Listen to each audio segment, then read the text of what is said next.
నమస్కారము. ఈరోజు మనం జనరల్ మ్యాథమెటిక్స్లో ఒక ప్రశ్నను చూద్దాము.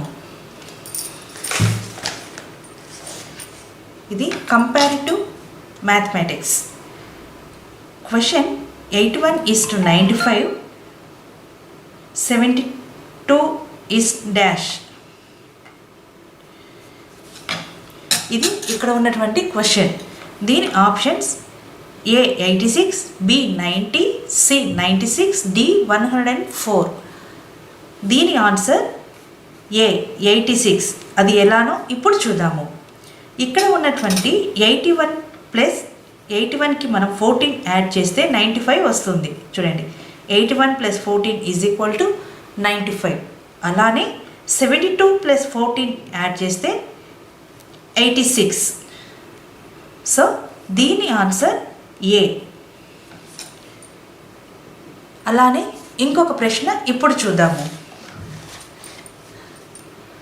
27:65, 64 dash. Options A 124, B 125, C 126, D 128. ఇది కూడా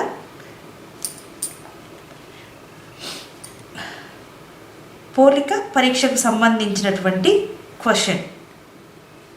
ఆన్సర్ C 126. అది ఎలానో ఇప్పుడు చూద్దాము. 27 అనగా 3 క్యూబ్డ్. 3 cube is equal 27. ఇక ఇప్పుడు 65 ఎలా వస్తుందంటే 4 క్యూబ్డ్. 3 తర్వాత మనకు వచ్చే next number 4. So 4 cube is equal to 64 plus 1 is equal to 65. అలానే 64 అనగా 4 cube is equal to 64. So దీంతో కంపారిటివ్గా నెక్స్ట్ ఇక్కడ మనకు 3 తర్వాత 4 వస్తూ ఉన్నది కాబట్టి 4 తర్వాత వచ్చే next number 5. So 5 cube is equal to 125. ఇక్కడ మనం +1 యాడ్ చేసాం కదా, +1 యాడ్ చేస్తే 126. సో దీని ఆన్సర్ సి. ఈ వీడియోను చూసినందుకు ధన్యవాదములు.